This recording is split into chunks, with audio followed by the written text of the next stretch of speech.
문제에 관심을 가지고 나서도 전부터 저는 물건을 살 때 최소한 5번은 생각을 했던 것 같아요. 근데 지금은 한 10번까지 생각을 하고 그다음에 이거 팩이 어떻게 되는 거지까지 이제 고려하는 단계까지 왔는.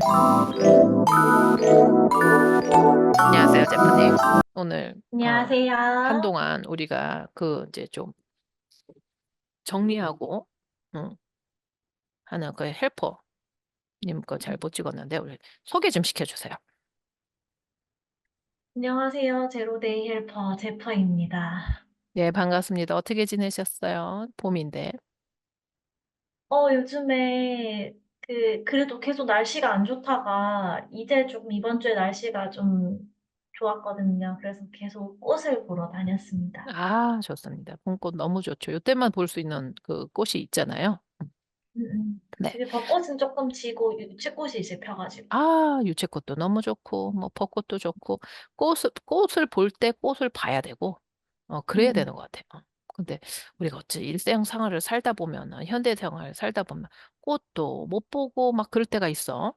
근데 음, 꽃이 피면 꽃도 보고, 꽃이 지면 꽃도 지는 것도 보고, 막 그래야지 사는 거지. 그쵸?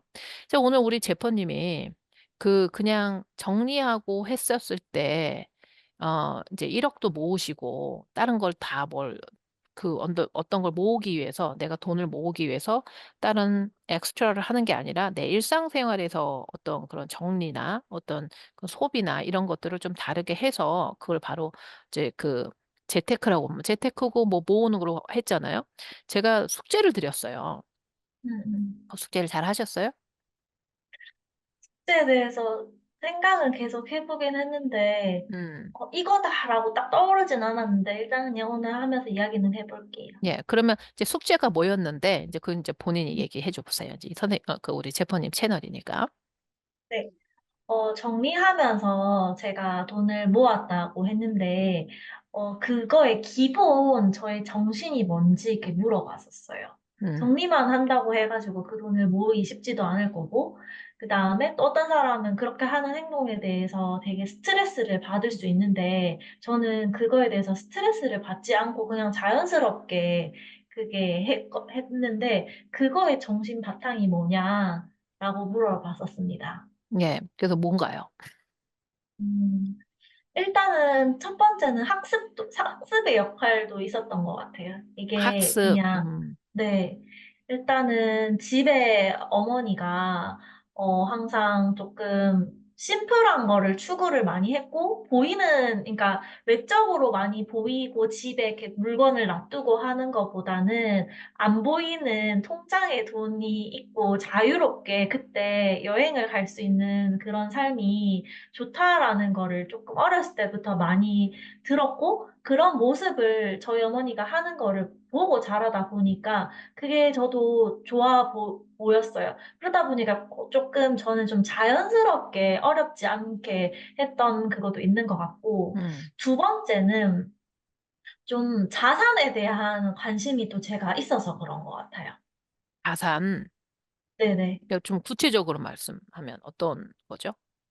음, 그러니까, 저는 딱 대학교 2학년, 3학년 넘어갈 때 저희 집이 부도가 났어가지고 갑자기 집이 너무 어려워졌던 걸 한번 경험을 했던 사람이어가지고 그때 진짜 필요한 거는 우리 가족이 해체가 되지 않게 좀 힘든 일이 일어나지 않도록 안전한 자산이 정말 중요하구나라는 거를 많이 느꼈었어요. 음. 그래서 그때는 집에 가지고 있었던 그런 것들이 아무런 소용이 없더라고요. 그래서, 음. 그때 또, 어, 그때부터 어머니가 노후에 대한 그런 걱정도 비치고 하다 보니까 다행히 저희는 좀 가족들의, 친척들의 도움도 받고 이렇게 해서 좀 잘 해결이 된 케이스이긴 한데 한번 크게 휘청 오면 특히 50대에 그게 오면 그게 다시 이렇게 원상복귀하기가 참 힘들잖아요. 음. 예, 근데 그거를 집에서 옆에서 저희 집이 막 줄어들고 차도 바뀌고 이런 거를 보면서 제가 노후에 대한 것들에 항상 좀 불안감을 그때 조금 가지게 된 것 같아요. 그래서 내가 조금 나중에 안전하게 지내기 위해서는 자산에 대해서 관심을 가져야겠구나라는 생각이 들다 보니까 물건을 이렇게 살 때도 조금 더 생각을 많이 하고 환경에 대해서 관심을 가지고 환경 문제에 관심을 가지고 나서도 전부터 저는 물건을 살 때 최소한 5번은 생각을 했던 것 같아요. 근데 지금은 한 10번까지 생각을 하고 그다음에 이거 폐기 어떻게 되는 거지까지 이제 고려하는 단계까지 왔는데 그전에도 약간 기본적인 습관 단계가 진짜 이거 필요한지에 대해서 생각을 조금 많이 했었던 것 같아요. 그때는 사실 1번의 목적은 돈에 더 있었던 것 같아요. 그래서 그 돈을 가지고 나 여행 갈 건데 이런 식으로 조금 바꿔서 그다음에 내가 올해 목표는 이 금액인데 얼만데 라고 생각을 하면서 그렇게 지냈던 것 같아요.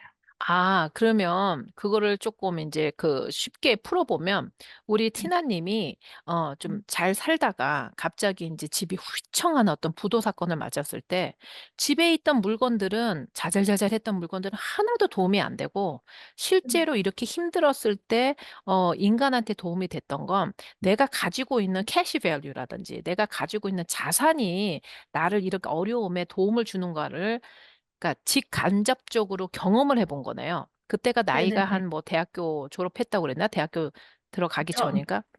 그러니까 딱 대학교 때. 그러니까 대학교 때 딱 그때를 아니까 아, 지지분하게 집에 뭐 가전제품이 있고 뭐 좋은 게 있어 봐야 진짜 어려움이 있을 때 저거는 하나도 도움이 되지 않는 쓰레기다.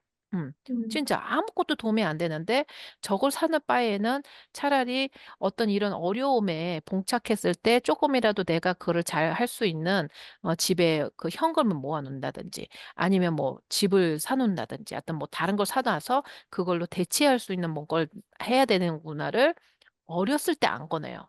그렇기 때문에 네. 그 이후에 어떤 물건을 살 때 '이거 어차피 내가 어려움을 겪을 때는 별로 필요 없는 건데 내가 여기다 돈을 왜 쓰지?'라고 생각을 음. 하신 거네. 음음음. 음. 그게 제일 중요한 거네요. 그러니까 사람이 경험이 한번 있어야 되네요. 그죠? 이런 경험이 그 없으면 그런 걸 못 느끼죠, 실제적으로. 이쁘면 사고. 근데 주변에 있는 그런 친구나 만약에 지금까지 그렇게 크게 부모님이 잘 이렇게 경제적으로 도움을 많이 주는 친구들 보면 아무래도 저보다는 그 느끼는 감이 조금 덜한 것 같아요. 덜하죠. 응. 덜하죠. 그러니까 그것도 있는 것 같아요. 저 같은 경우에는 인제 이사를 쪼끔 다녔어요. 음. 이사를 다녀보면 뭘 제일 먼저 느끼냐면 이사 많이 다녀보신 사람 알 거예요. '가구처럼 쓸데없는 게 없다.' 아. 그러니까 정말 내가 좋아하는 거 아닌 이상 이게 이사를 할 때 가구가 많으면 많을수록 나는 돈을 더 내야 되는 거잖아. 더 음음음. 힘들어지고. 어 그리고 집 사이즈도 달라지고. 그러니까 그거 하고 또 아이를 저희가 많이 키우다 보니까 제가 인제 6 아이를 이렇게 쭉 지금까지 키우잖아요. 그러면 음. 그 가구가 아무짝에도 쓸모없다는 걸 알아요. 애기들이 어렸을 때 음. 부딪히고 긁고 음. 크레파스 다 음. 쓰고 할 건데 '비싼 걸 음. 거기에다가 뭐하러 써?'라는 게 이게 생기는 거야. 음. 그러니까 저 같은 경우에도 인제 그런 식으로 해서 그 가구는 내가 필요할 것 같으면은 뭐 중고를 산다든가 그냥 쓰고 버려도 전혀 나한테는 어 아깝다는 생각이 안 들고 내가 썼다가 이사를 갈 때 뭐 다시 되판다거나 제가 그러는 거를 많이 했는데 그런 식으로 내가 이렇게 버리고 가도 아깝지 않은 그래서 얻은 가구를 음. 많이 썼던 것 같아요. 저가 인제 그러니까 삶에서 그걸 느껴봐야지 그걸 아는 음음. 거지 삶에서 안 느껴보면 모르는 거죠. 예. 음. 그래서 제가 그걸 여쭤봤습니다. 우리 제퍼님이 우리 사람들이 생각했을 때는 '아 그냥 내가 어떤 하는 행동이 내가 그냥 하는 행동이라고 생각했는데 가만히 내가 살아가는 행동을 지켜봤을 땐 분명히 이유가 있을 거다. 내가 음. 어느 시점에 어느 계기를 통해서 어떤 깊은 가치를 내 스스로가 깨달았기 때문에 그걸 계속하는 힘이 되지 않았을까.' 하는 생각이 들어서 그런 좀 숙제를 내드렸어요. 그랬더니 숙제를 잘하셨습니다. 그래서 추가로 갑자기 또 하나 생각이 난 말씀해 게 보세요. 제가 그 부도 나고 나서 저희 집이 그래도 운이 좋게 그래도 잘 음 극복을 할 수 있었던 이유가 음. 친척들, 가족들의 도움이 좀 되게 컸었어요. 음. 그래서 그러니까 마음의 빚이라는 게 있거든요. 네. 물론 뭐 저희 아빠가 그렇게 생각을 하지만 그래도. 그래도 저도 이렇게 지금까지 지내왔었을 때 항상 이렇게 도움을 많이 받았었어 가지고 그래서 저도 혹시나 우리 가족 중에 어려운 일이 있으면 그러니까 어느 정도의 그거는 도와주고 싶은 마음이 있어요. 아, 좋네. 너무 네. 좋네. 저는 그래서 하면 그 물건으로 사실 안 사주고 돈으로 이렇게 통장에 돈으로 딱 꽂아줘요? 보내주거든요. 오, 네. 좋네. 만약에 그때 집에서도 이 뭔가 가족들이 보면 어렵다. 안 된다, 이거.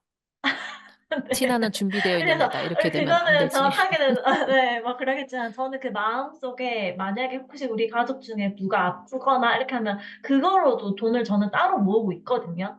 혹시 오, 시댁 중에 우리 가족이 아플 수도 있고 그다음에 우리 친정 중에서도 아플 수가 있는데 나중에 결국에 싸움이 되는 거는 돈 문제로 많이 싸우기 그렇죠. 때문에 섭섭하죠. 저는 섭섭하고 그런 문제가 형제들 간에 이렇게 생길 텐데 일단은 제가 그런 쪽에서는 중심 역할을 가족 중에서도 좀 잘 하고 싶은 마음에 내 마음속에서 '자산을 준비해야 된다.'라는 그런 게 좀 있는 오, 것 같아요. 너무 훌륭하다. 그치?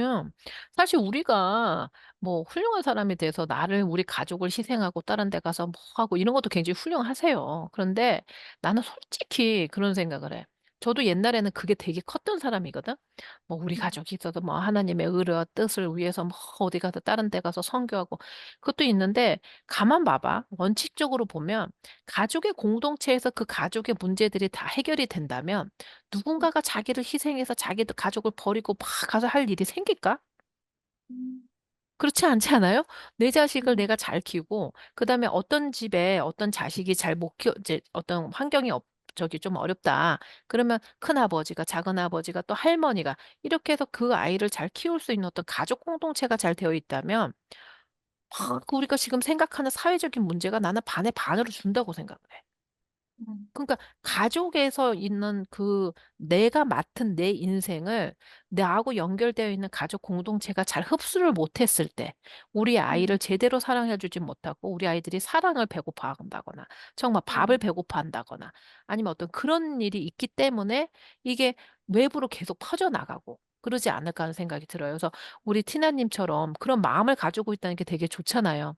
보통 가족들이 어떻게 하면 내가 내 돈을 안 쓸까 생각하지. 내가 돈을 갖다가 혹시나 우리 가족 중에 누가 문제가 있으면 내가 이걸 하기 위해서 이렇게 예금을 하고 있다는 사람이 몇이나 될까? 음, 좀 반성을 해보는 그런 시간도 되고, 그러면서 진짜 가장 중요한 건 우린 가족이 얼마나 중요한지. 내 가족뿐만 아니라 조금 나랑 연결되어 있는 가족 공동체가 서로 상부상조 해야 된다. 그런 생각이 좀 들었습니다. 아주 훌륭하네, 우리 티나님. 음. 근데 이 링크는 가족들한테 이렇게 보여주지 마세요. 아 네. 비밀 그냥 모릅니다. 마음만 네. 있습니다. 마음만 네네. 모릅니다 거기는 아직. 보시지 않기로. 아, 그럼 이게 조회수가 없어질 텐데. 근데 아무튼 이런 거는 모르시는 걸로 하시죠. 예, 오늘 이렇게 속죄를 해 주셔서 정말 감사드리고 다른 것도 말씀하실 거 있으시면 또 말씀해 주세요. 우리 이제 짧게 다음 가기로 했지만 시간에 다음 시간에 무슨 음 얘기해 주실 건데요? 다음 시간에 무슨 이야기 혹시 궁금한 거 여행 있으신 가는 분? 거. 여행 가는 걸 어떻게 가시는지 또 알뜰 여행을 아 어떻게 하시는지 그거 좀 얘기해 주셨으면 되게 좋을 것 같아요. 네 알겠습니다. 예. 감사합니다.